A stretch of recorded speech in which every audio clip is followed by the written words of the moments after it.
Hello, everyone.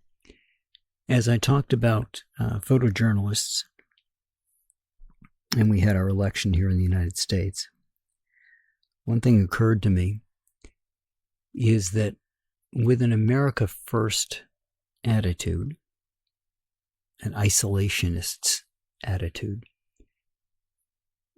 there could be money cut off to a lot of programs out there. And that's going to be incumbent upon the rest of us to help at least in the way that we can. And that includes places like Ukraine, Gaza, the Sudan, and the Congo. Now, all of them are victims of violence of one kind or another.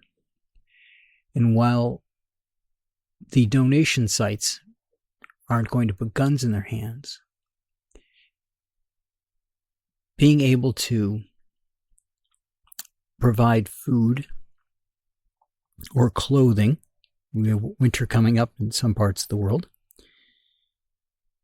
to these people, even clean water, means it's one less thing for them to have to worry about. And even if you have a small donation that you can make, it means something for them to say, 1 million people donated to us or 10 million people donated to us. It lets them feel seen. It lets them feel supported, even though what we can give isn't going to probably come close to what the government could have given them.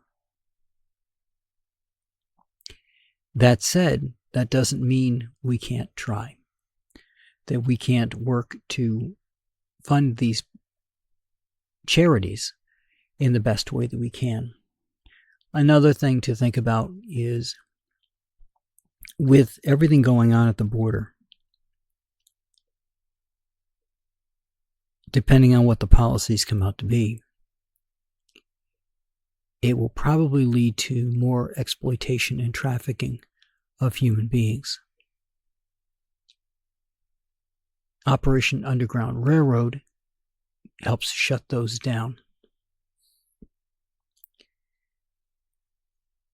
To help you find places that you can donate to, I've been going through and making a list and putting the links on a new website called howtoaid.net. Going to that website, you'll be able to find places to donate nationally for certain things like maternity care, donating to Planned Parenthood and things like that. You'll find things that are more international, like the ones run through the UN. And then there's going to be a series of pages devoted to the different areas of conflict. So you'll find one for Gaza, you'll find one for Ukraine, one for the Congo, and one for Sudan. Now, keep in mind that I'll try to keep up with the links. There might be some that change and go from being specific to being general.